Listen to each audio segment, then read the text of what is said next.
조선야화를 찾아주셔서 감사합니다. 구독과 좋아요, 알림 설정 부탁드립니다. 창덕궁 인정전에는 서인과 남인 대신들이 줄지어 서 있었습니다.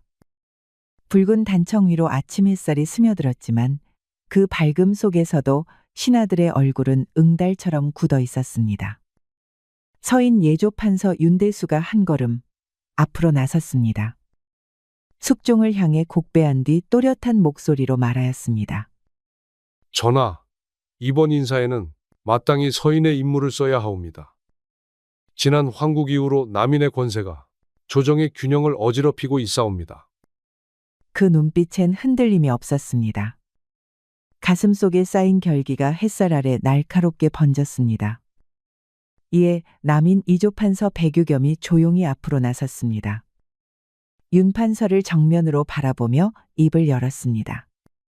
윤판서의 말씀은 지나치옵니다. 정파가 다르다 하여 충심까지 거두려 드는 것은 옳지 않사옵니다. 인사는 조화로워야 국정이 곱고 맑아지는 법이옵니다. 두 사람의 시선이 허공을 가르며 마주쳤습니다. 그 순간 전각 안의 공기가 뚝 끊긴 듯 정적이 감돌았습니다.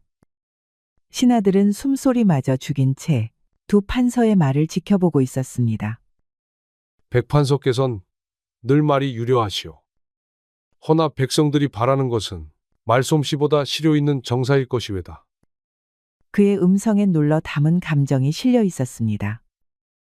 그 속엔 옛 벗에 대한 아슬한 회한이 담겨 있었지요. 젊은 시절 나란히 과거를 오르던 그때가 아득하였습니다. 윤판서께서 말씀하시는 시료란 혹 서인만의 실리를 뜻하는 것이 아니겠죠? 백판서의 입가에 엷은 냉소가 스쳤습니다. 그는 윤판서의 눈빛에서 묘한 감정을 읽었지만 이미 돌이킬 수 없는 길 위에 서 있었습니다. 숙종은 묵묵히 두 사람을 바라보았습니다. 그 곁으로 박상궁이 조심스럽게 다가가 귓가에 무어라 속삭였습니다. 그때 전각 바깥으론 가느다란 봄비가 내리기 시작했습니다. 기와를 두드리는 빗소리가 긴장된 공기를 눅눅하게 적셨습니다. 백판서, 우리가 이토록 대립하여 무엇을 얻겠소? 조정은 분열되고 백성은 날로 시달리는데 말이오. 윤판서의 목소리는 잠시 부드러워졌습니다. 허나 백판서의 굳은 낯빛을 보며 이내 다시 단단히 굳었지요. 윤판서께서 진정 나라를 위하신다면 먼저 서인의 독선부터 거두심이 어떠하겠습니까? 그의 마지막 말엔 숨은 결의가 담겨 있었습니다. 눈빛은 흔들림 없이 윤판서를 꿰뚫었습니다. 윤판서는 그 시선 속에서 예전의 동지가 아닌 낯선 이의 냉기를 느꼈습니다. 시절은 사람을 바꾸어 놓는 법이었습니다. 그날 밤 남인 백판서의 저택에는 측근 몇 사람이 조용히 모여들었습니다. 촛불 아래 얼굴에 어른거리는 그림자 속으로 숨죽인 속셈들이 들락거렸습니다. 윤판서를 꺾으려면 그의 가장 가까운 틈새를 노려야 하오. 그래서 생각해낸 방책이 하나 있소이다. 좌우에 앉은 이들이 고개를 들었습니다. 그 중에서도 이정구는 조심스럽게 몸을 앞으로 기울였습니다. 대감, 그 방책이란 어떤 것이옵니까? 윤판서는 민첩하고도 예리한 자라 상식적인 수단으론 어림없사옵니다. 내 딸 정란이를 윤판서에게 드리겠소. 정원을 핑계로 화친을 청하는 척하면서 실상은 그 속을 파헤치는 것이외다. 허나 대감, 정랑아 씨는 아직 약관의 나이 아니옵니까? 그리고 윤판서가 과연 그 제안을 곧이곧대로 받아들일지. 백난이는 22이오. 그리고 총기가 밝아 내 뜻을 거스르지 않을 것이외다. 윤판서는 호라비가 아닌가. 꽃다운 규수를 마다할 까닭이 없을 것이오. 백판서는 딸 이야기를 하며 끝내 목소리를 낮추지 않았습니다. 허나 찻잔을 쥔 손끝이 희미하게 떨리고 있었음을 그 누구도 알아채지 못했습니다. 그날 새벽 백판서의 서재에선 촛불만이 희미한 그림자를 들이우고 있었습니다. 이때 문 밖에서 조심스런 발소리가 들려왔습니다. 아버님, 이 밤중에 부르시다니 무슨 급한 일이라도 있으시옵니까? 백판서는 딸을 말없이 바라보았습니다. 잠시 침묵이 흐르다 그는 낮은 목소리로 입을 열었습니다. 정나나 너에게 한 가지 중대한 일을 맡기려 한다. 우리 가문의 명운과 남인의 앞날이 내 손에 달려 있느니라. 그 말 끝에 백판서의 눈가가 잠시 흔들렸습니다. 허나 곧 냉정한 표정으로 돌아왔습니다. 정나는 눈을 깜빡이며 조용히 고개를 끄덕였습니다. 며칠 뒤 윤판서는 뜻밖의 서찰을 받 깊은 생각에 잠겨 있었습니다. 백판서가 화친의 뜻을 내비치며 혼담을 먼저 제안해 온 것입니다. 그는 사랑채에 앉아 정원 너머로 핀 봄꽃을 바라보았습니다. 백대감이 먼저 손을 내밀다니 과연 진심일까? 아니면 또 다른 계략일까? 윤판서는 조용히 찻잔을 들었습니다. 그러나 차는 이미 식어 있었고 그의 마음 또한 풀릴 기미가 없었습니다. 그때 문 밖에서 정중한 목소리가 들려왔습니다. 백판서가 직접 정난이 데리고 찾아온 것이었습니다. 윤판서 나리, 오늘은 딸을 데리고 인사를 드리러 왔사옵니다. 정나나 어서 인사드려라. 정난이는 조용히 앞으로 나와 단정히 절을 올렸습니다. 살짝 고개를 숙인 그녀의 얼굴은 햇살을 받아 투명하게 빛났습니다. 그 단아한 자태가 윤판서의 시선을 붙들었습니다. 윤대감나리께 아뢰옵니다. 아버님께서 늘 대감마님의 덕망을 높이 말씀하시었사옵니다. 그녀의 음성은 맑고 고요하였습니다. 말끝마다 배인 절제된 기품이 사랑채 안공기를 맑게 가르듯 흘렀습니다. 윤판서는 조용히 고개를 끄덕였습니다. 백대감의 따님이 이리도 단정하실 줄은 몰랐소이다. 소문보다 훨씬 고우시구려. 정난이는 말없이 고개를 다시 숙였습니다. 볼이 은은하게 붉어졌고 그 붉음이 윤판서의 마음을 은근히 흔들었습니다. 백판서는 잠시 눈치를 살핀 뒤 조심스럽게 말을 꺼냈습니다. 윤대감, 만약 두 집안이 혼인으로 맺어진다면 서인과 남인의 화합에도 작지 않은 이로움이 있으리라 사료되옵니다. 부디 긍휼히 여기시어 허락해 주시길 바라옵니다. 그 말에 윤판서는 눈을 들어 다시 정난이를 바라보았습니다. 정난은 아무 말 없이 고요히 앉아 있었지만 그 존재만으로도 방 안의 공기가 달라져 있었습니다. 그리고 그 순간 그는 마음 한구석에 번지던 의심의 실타래가 천천히 느슨해지고 있음을 느꼈습니다. 윤판서는 한동안 말이 없었습니다. 기울어진 햇살이 사랑채 기둥을 타고 내려와 그의 옷자락 끝을 물들였습니다. 백대감의 뜻은 알겠소. 다만 정난아 씨의 생각은 어떠하신지요? 그는 고개를 돌려 정난을 바라보았습니다. 그 눈빛엔 정치와는 다른 조심스러운 진심이 담겨 있었습니다. 아버님의 뜻이 곧 제 뜻이옵니다.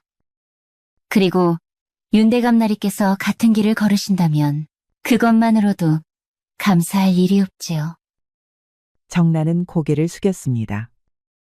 허나 말끝이 가늘게 떨렸고 그녀의 속마음엔 아직 알 수 없는 파문이 일고 있었습니다.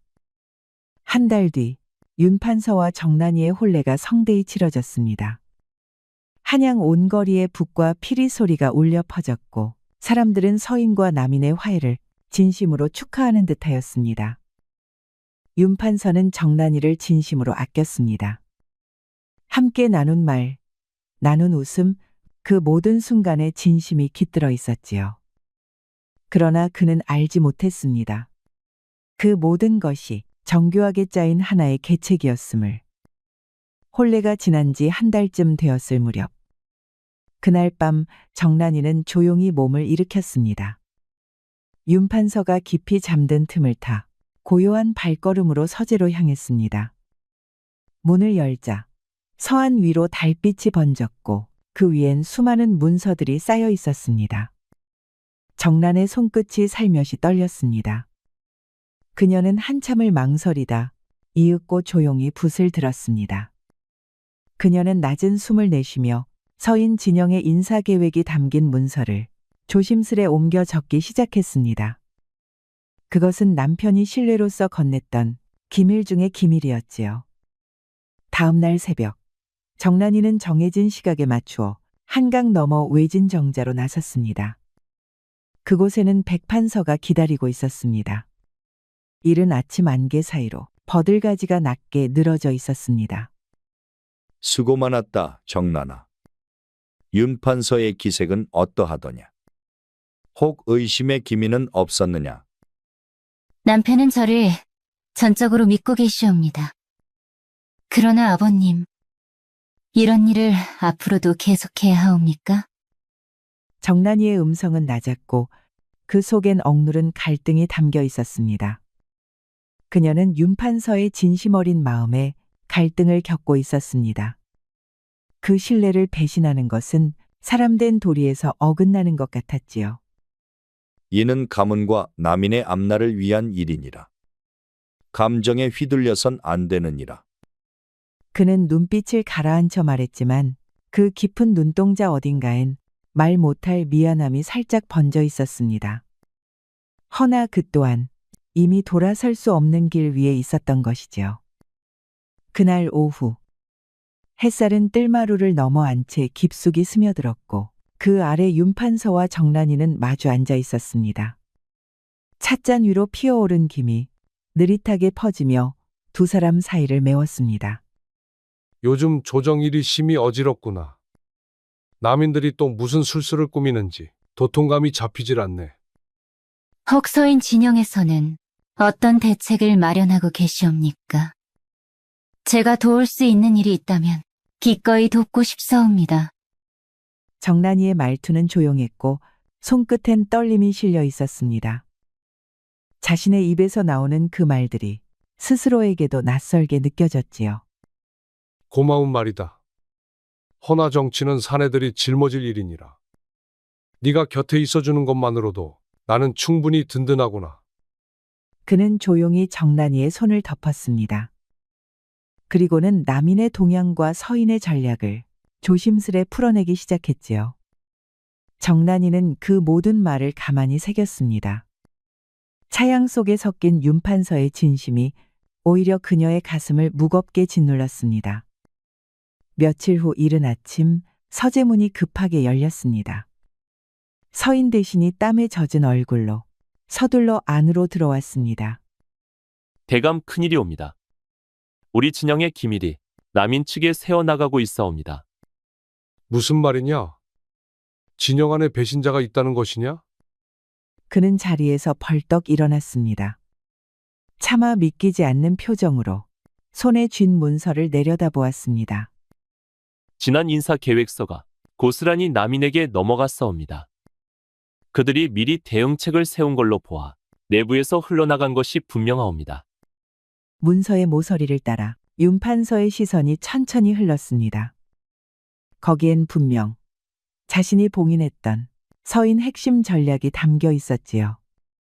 그렇다면 그 문서들을 본 이는 누구 누이더냐? 대감께서 깊이 신뢰하시던 이들 중에서도 혹시라도 수상한 이가 계시옵니까? 대신의 목소리는 낮았습니다.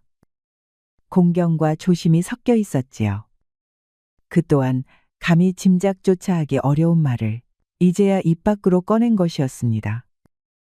윤판서는 아무 대답도 하지 않았습니다. 그의 뇌리엔 정란의 얼굴이 떠올랐지만 곧 고개를 저으며 생각을 거두었습니다. 아니야. 정란이가 그럴 리는 없다. 아니다. 다른 가능성부터 살펴보자. 그는 자리에 앉아 두 손을 꼭 모았습니다. 그러나 마음 한구석, 작고 날카로운 의심 하나가 조용히 숨을 쉬고 있었습니다. 그날 오후 윤판서는 문득 정란의 말투와 걸음을 눈여겨보기 시작했습니다. 평소에는 스쳐 지나갔던 것들이 그날따라 하나하나 눈에 들어왔습니다. 차를 들고 서재로 들어와 문 너머를 곁눈질하던 모습. 밤중이면 늘상 화장실을 간다던 말. 그 모든 것이 새삼스럽게 느껴졌습니다. 오늘도 조정일로 마음이 무거우시겠지요. 혹시 무슨 걱정이라도 있으시온지요? 정란이는 평소처럼 다정한 얼굴로 물었습니다. 허나 그 말이 이제는 달리 들리기 시작했지요. 별다른 일은 없소. 다만 요즘 부쩍 잠을 설쳐서 말이오. 그는 조용히 눈길을 주었습니다. 혹시 떨리는 숨결, 흔들리는 눈동자가 있는지 살폈습니다. 그러나 정란이의 표정은 고요했습니다. 그러시다면 마음을 편히 하는 약차라도 끓여드릴까요? 그녀의 배려는 익숙하고 다정했지만 윤판서의 가슴 한구석에 피어난 의심은 이제 더는 꺼지지 않았습니다. 며칠 뒤 밤, 윤판서는 끝내 결심을 굳혔습니다. 서한 위에 거짓 문서를 하나 올려두었습니다. 남인을 척결하겠다는 허위 전략이 적혀 있었습니다. 내일 일찍궁에 나가야 하니 먼저 잠자리에 들겠소. 그는 평소처럼 말하고는 서재 곁 어둠 속에 몸을 숨겼습니다. 그녀가 무엇을 하는지 스스로 두 눈으로 확인하고자 한 것이었지요. 편히 주무셔요. 저도 곧 들겠사옵니다. 정란이는 고개를 숙였습니다. 그 순간 눈길이 잠시 서안 쪽으로 스쳤습니다. 그 작은 움직임을 윤판서는 놓치지 않았습니다. 한 시즌이 지났을 무렵 정란이는 조심스럽게 서재문을 열고 들어섰습니다. 초를 밝혀 어슴푸레한 빛이 퍼졌고 그녀는 이내 서안 앞에 앉았습니다. 하여 붓을 들어 옮겨 적기 시작했습니다. 문서 위엔 서인을 몰락시키기 위한 남인의 계획을 유도하는 거짓된 내용이 적혀 있었습니다. 그때 서재문이 살며시 열렸습니다. 그 어둠 속에서 윤판서가 조용히 모습을 드러냈습니다. 지금 무엇을 하고 있는 거요? 그 목소리는 낮았고 서늘했습니다. 정란이는 놀라 고개를 돌렸고 그 손엔 아직 붓이 들려 있었습니다. 서한 위에는 갓 베껴 쓰기 시작한 문서가 그대로 놓여 있었지요. 정란이는 말을 잇지 못했습니다. 두 뺨이 창백해졌고 숨이 가빠졌습니다. 그 문서는 내가 일부러 놓은 거짓 정보였다. 그래 너였구나. 그의 음성은 무미했고 눈빛엔 상처가 깊이 드리워졌습니다. 사랑했던 사람의 손에서 칼이 나올 줄은 몰랐던 것이지요. 제발 들어주셔요. 저에게는 어쩔 수 없는 사정이. 어쩔 수 없는 사정이라. 그리 말하면 백판서의 명이었단 말이겠지. 처음부터 다 짜인 계략이었다는 거냐? 정란이는 눈을 질끈 감았습니다. 그가 진실을 모두 알게 되었음을 느낀 것입니다. 처음에는 아버님의 뜻이었사옵니다. 허나 지금은 진심으로 당신을 사랑하고 있습니다. 그녀의 두 눈에 눈물이 고였습니다. 뺨 위로 또렷이 흘러내리는 물줄기가 서한의 문서를 적셨습니다. 이렇게 배신하면서도 사랑을 입에 담느냐? 너와 네 아비가 벌인 일은 반드시 그 대가를 치르게 될 것이다. 그는 문을 열고 서재를 나섰습니다. 뒤에는 말없이 무너진 정란이가 남아 있었습니다. 그 순간 윤판서의 마음 깊은 곳엔 슬픔과 분노, 그리고 차가운 결심이 서서히 피어오르고 있었습니다. 다음 날 아침, 창덕궁 인정전에는 서인과 남인 대신들이 나란히 도열해 있었습니다. 그러나 그날따라 정각 안의 공기는 유독 무거웠습니다. 그때 윤판서가 앞으로 나섰습니다. 숙종을 향해 깊이 절을 올리고 차분하되 단호한 음성으로 입을 열었습니다. 전하, 신이 오늘 조정에서 한 가지 중대한 사실을 고하오니 부디 진심으로 들어주시옵소서. 이는 남인 진영의 은밀한 배신과 관련된 일이옵니다. 정각 안의 대신들이 일제히 시선을 모았습니다. 백판서는 미세하게 눈썹을 찌푸렸습니다. 허나 곧 침착한 척하며 맞섰습니다. 갑자기 무슨 말씀을 하시는 것이요? 근거도 없이 남인을 모함하려 하시는 것은 아니겠지요? 그의 입가엔 여느 때처럼 웃음이 걸려 있었으나 목소리의 떨림은 지우지 못했습니다. 몇몇 대신들은 그 떨림을 놓치지 않았습니다. 근거라 하셨소? 그렇다면 이것을 보시지요. 그는 품에서 조심스레 서너 장의 문서를 꺼냈습니다. 모두 정난의 손으로 베껴 쓴 서인 진영의 기밀 문서들이었습니다. 또한 그 속엔 백판서의 친필로 된 서신도 함께 있었습니다. 이 문서들은 제 아내 정란이 손수 베껴 쓴 것이옵니다. 백대감께선 딸을 제게 혼인시키며 저를 염탐토록 지시하였고 저의 신뢰를 이용해 서인의 극비를 가로채셨습니다. 그 말이 끝나자 전가가는 삽시간에 술렁이기 시작했습니다. 서인의 좌열은 격노했고 남인의 우열은 침통한 침묵에 빠졌습니다. 그런 일은 없사옵니다. 윤대감께서 무슨 착오를 하고 계신 것이옵니까? 백판서는 당황한 기색을 감추지 못했습니다. 손끝이 미세하게 떨렸고 이마에 이슬 같은 땀이 맺혔습니다. 그러나 윤판서는 물러서지 않았습니다. 착오라 하셨소? 그렇다면 이 서신은 어찌 설명하시겠습니까? 그는 한 장의 종이를 높이 들어 보였습니다. 누가 보아도 분명한 백판서의 친필이었습니다. 백대감께서 직접 정난에게 보낸 지시문이옵니다. 남편의 비밀을 은밀히 알아오라고 적혀 있지 않습니까? 궁안의 바람조차 멎은 듯 인정전은 정적에 잠겼습니다. 그 누구도 함부로 숨을 쉬지 못했습니다. 숙종의 낯빛이 점점 굳어졌습니다. 한기처럼 서늘한 침묵이 정각안을 천천히 덮어왔습니다. 백판서, 지금 이 말이 사실인가? 그대가 친딸을 이용해 윤판서를 속인 것이더냐? 전하시는 다만 남인의 자리를 지키고자 하였을 뿐이옵니다. 백판서는 바닥에 무릎을 꿇었습니다. 그 어깨가 조용히 떨렸고 얼굴은 창백하게 질려 있었습니다. 이런 사특한 계략을 눈감아선 아니 되옵니다.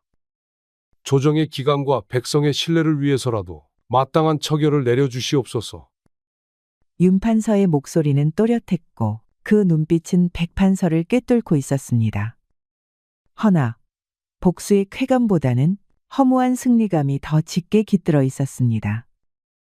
그날 저녁 윤판서 저택의 안채 마당에는 바람결에 흩날린 낙엽이 고요히 쌓이고 있었습니다. 정난이는 조정에서 벌어진 일들을 모두 전해 들었습니다. 그녀는 마당에 홀로 앉아 아주 긴 한참을 말없이 앉아 있었습니다. 붉게 물든 잎 하나가 하늘에서 뚝 떨어져 그녀의 무릎 위에 내려앉았습니다. 그 순간에도 정난은 눈길 한번 돌리지 않았지요. 잠시 후 윤판서가 저택으로 돌아왔을 때 정난이는 대문 앞에 무릎을 꿇고 있었습니다. 그녀의 눈두덩은 푸르게 부어 있었고 한때의 단아함은 바람에 실려 멀리 떠난 듯했습니다. 제 잘못이옵니다. 아버님이 아닌 제가 죄인이옵니다. 이렇게 당신에게 용서를 구하옵니다. 그녀는 땅에 이마를 대고 마루 끝까지 몸을 낮추었습니다. 그 절은 아버지를 위한 절이자 마지막으로 남편을 향한 기도와도 같았지요. 용서라니, 감히 그 말을 입에 올릴 수 있단 말이냐? 그대 아비가 꾀한 음모는 나라를 팔아넘길 배신이었다. 어찌 내가 그 죄를 덮을 수 있겠나? 어찌 이 나라가 그 죄를 외면할 수 있겠어? 그리고 너도 그 죄의 한가운데에서 움직인 자가 아니더냐? 그는 차마 더 말하지 못하고 등을 돌렸습니다. 그의 옷깃 사이로 긴 숨이 낙엽처럼 쓸려 나왔습니다. 그때 김상원이 조용히 다가섰습니다. 나으리, 정난 마님의 처분은 어찌하시렵니까? 윤판서는 말없이 주먹을 움켜쥔 채 그 자리에 섰습니다.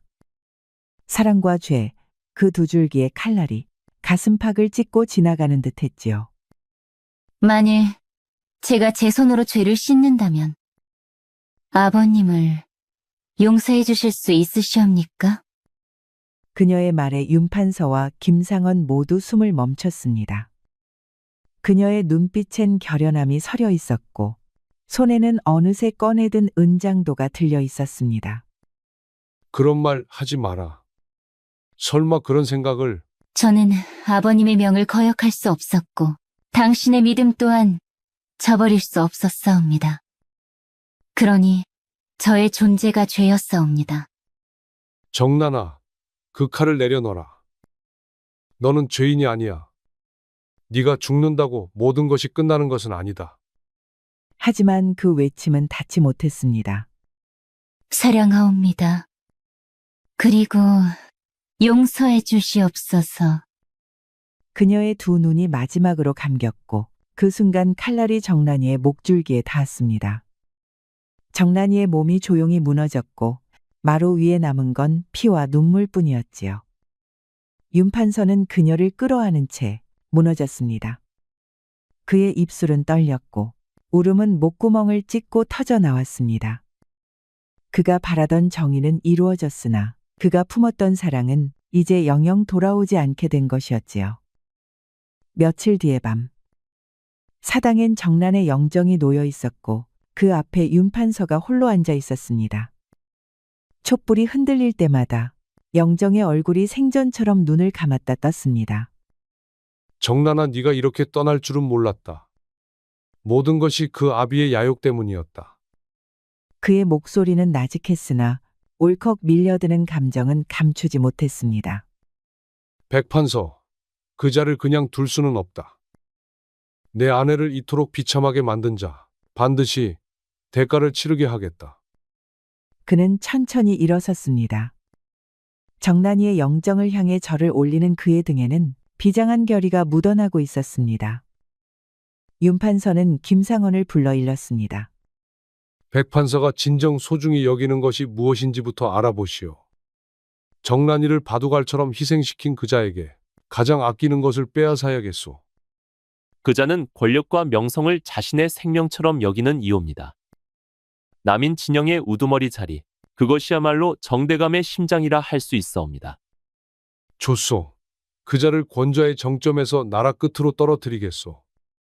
정란이를 궁지로 몰아넣은 데가 내가 직접 갚아주리다.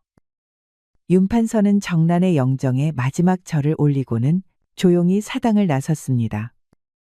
며칠 후의 밤, 한양 외진 뒷골목, 촛불 하나에 의지한 허름한 주점 안에 두 명의 사내가 마주 앉아 있었습니다.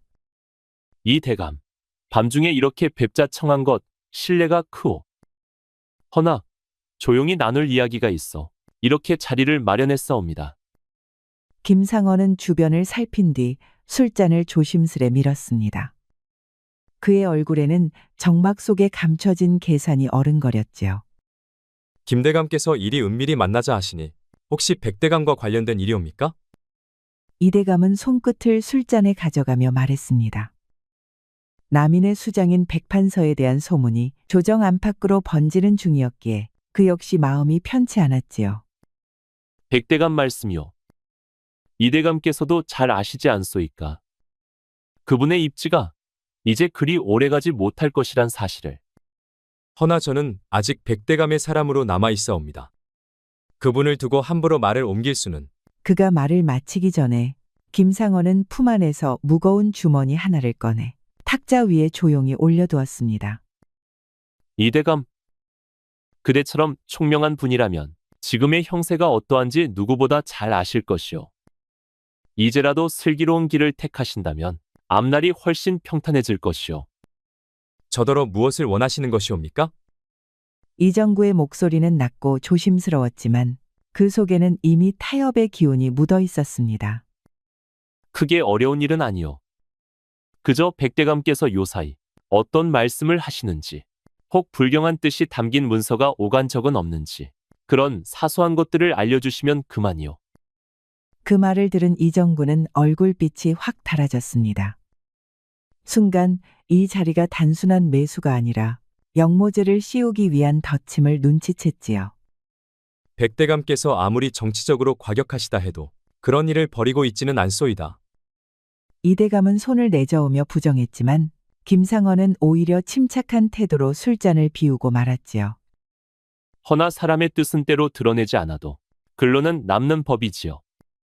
혹시 백대감께서 이런 문서를 받아보신 적은 없으신지요? 그는 조심스럽게 품을 열어 한 장의 문서를 꺼내어 내밀었습니다. 백판서의 필체를 정교하게 모사한 영모를 암시하는 가짜 서찰이었지요. 이건 백대감의 필치와 너무도 흡사하옵니다. 허나 진짜인지 아닌지 제가 어찌. 이대감은 문서를 받아들고 망연히 쳐다보았습니다. 종이 위 글자는 살아있는 듯 생생했고 그 문맥 또한 실제로 백판서가 썼을 법한 내용처럼 보였지요. 이 문서를 백대감께 전해보시지요. 그리고 그의 반응을 유심히 살펴주십시오. 만일 이 문서가 진짜인 양 받아들여진다면 이대감께서도 그 자리에 함께 계신 것으로 간주될 수 있사옵니다. 만약 제가 이 일에 협조한다면 제 신변은 확실히 지켜주실 수 있겠습니까? 물론이요. 윤판서께서도 이대감의 해안을 분명 높이 사실 것이외다. 걱정 마시오. 이제 백대감의 운명은 이미 정해진 길을 향해 나아가고 있으니.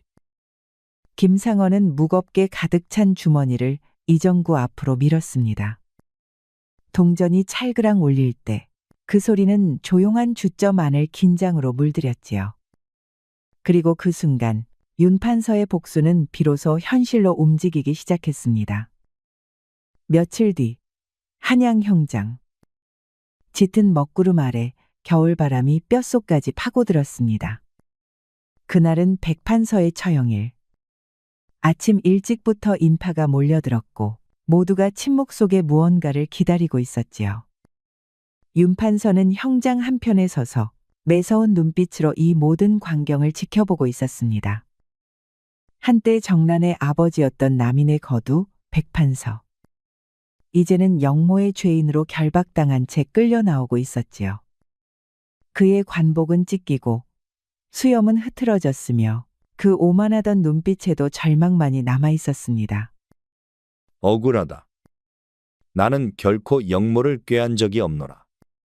이 모든 건 조작이고 날조다. 그가 마지막까지 울부짖었지만 그 외침은 찬바람에 흩어질 뿐 그 누구도 귀 기울이지 않았습니다. 너무나 완벽했던 증거. 너무나 치밀했던 함정. 형리의 손이 들린 칼이 천천히 하늘을 가르며 솟아올랐습니다. 사람들의 숨소리마저 얼어붙은 그 순간 백판서가 마지막으로 입을 열었습니다. 이놈, 기어코 나를. 딸아이도 죽게 만들고 나 또한. 말은 끝내 채 이어지지 못했습니다. 형리의 칼이 내려오는 순간 백판서는 숨을 거두었지요. 순간 형장은 무거운 침묵에 잠겼습니다. 그 누구도 쉽게 입을 열 수 없었지요. 윤판서는 묵묵히 그 자리에 섰습니다. 바람이 옷깃을 휘날렸고 그의 눈빛에는 오랜 원한을 갚은 자의 차가운 만족이 스며 있었습니다. 형장의 소라는 점차 가라앉고 사람들도 하나둘 흩어졌습니다.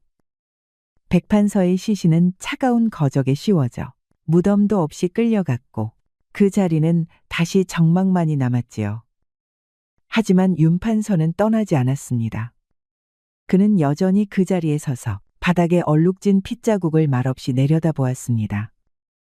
복수는 이루어졌건만 가슴 한편엔 알 수 없는 무거움이 내려앉고 있었습니다.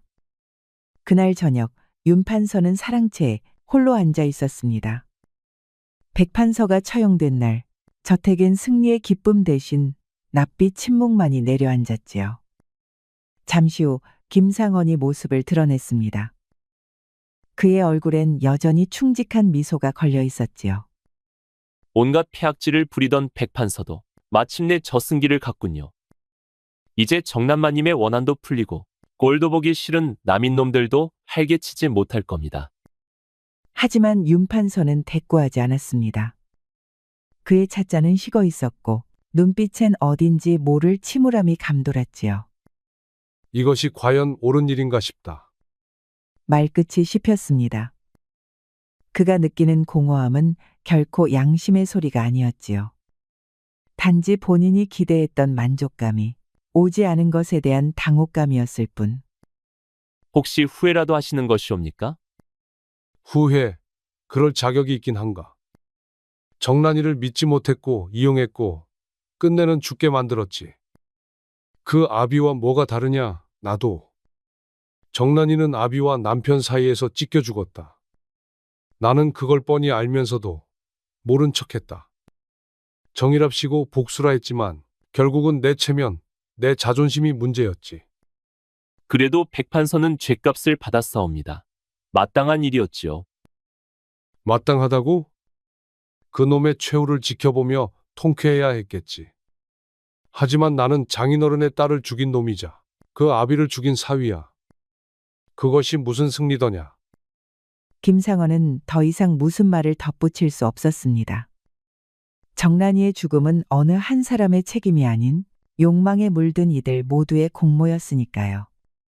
며칠 뒤 윤판서는 언덕 위 무덤을 찾았습니다. 봄바람이 불어와 새싹들이 일어나고 있었지만 그 발걸음은 여전히 무거웠지요. 정란아, 내가 백판서를 죽였다고 그게 너를 위한 일이었을까? 사실은 그냥 내가 하고 싶었던 일일 뿐이었구나. 그는 무덤 앞에 앉아 침묵했습니다. 말을 이어갈수록 자신이 어떤 짓을 했는지 점점 더 또렷이 떠올랐기 때문이지요. 네가 원했던 건 화해였고 나는 증오를 택했다. 너의 간절함을 짓밟고도 나는 정당하다고 믿었지. 결국 너를 죽게 만든 건 너의 아버지도 이 나라도 아니라 바로 나였다는 걸 이제야 안다. 윤판서는 천천히 일어섰습니다. 그의 표정엔 더 이상 정치적 결의 같은 허울은 없었습니다. 단지 되돌릴 수 없는 죄에 대한 인식, 그것뿐이었지요. 백성을 위한 정치를 하겠다. 그래, 그 말도 결국 날 위로하려는 자기 위안 아니었겠나. 너를 죽게 만들고 나서야 무슨 정의를 논한단 말이냐. 무덤 앞에 조용히 절을 올린 그는 더 이상 말을 잇지 않았습니다. 다짐 같은 말로 자신을 덮는 것을 이제는 하지 않기로 마음먹었기 때문이지요. 윤판서는 언덕을 내려가며 마지막으로 속삭였습니다. 나는 씻을 수 없는 죄를 지었다. 평생 그 죄와 함께 살아가겠다. 그게 내가 네 앞에서 할 수 있는 유일한 속죄다. 햇살은 따뜻했지만 그의 그림자는 길고 어두웠습니다. 이제 그는 비로소 복수자가 아닌 죄인의 길 위에 서 있었지요. 법구경에서 이르기를 분노를 품는 자는 뜨거운 숯을 움켜쥐고 남에게 던지려 하나 먼저 그 손부터 불타는 법이라 하였습니다. 욕된 마음은 결국 자신을 태우는 불씨가 되고 그 불씨를 정이라 부르면 어리석음은 더욱 짙은 연기로 번지지요. 윤판서는 원한을 정의로 착각했고 복수를 의무라 여겼습니다. 그러나 그 손에 쥔 것은 칼이 아니라 자신을 태우는 숯이었지요. 정란이는 그 손을 붙들어 말렸으나 그는 끝내 놓지 못했고 불은 돌아 윤판서를 삼켜버렸습니다. 이제 그가 얻은 승리는 죄가 된 마음 위에 쓸쓸히 서 있을 뿐입니다. 이렇듯 우리 모두 증오를 품기보다는 사랑과 용서를 가져야겠습니다. 우리 이야기가 여러분들에게 조금이나마 재미를 선사할 수 있기를 바랍니다. 다른 재미있는 영상도 많으니 즐겁게 봐주세요. 그럼 여러분 모두 행복하고 즐거운 시간 되세요. 우리 이야기가 여러분들에게 조금이나마 재미를 선사할 수 있기를 바랍니다. 다른 재미있는 영상도 많으니 즐겁게 봐주세요. 그럼 여러분 모두 행복하고 즐거운 시간 되세요.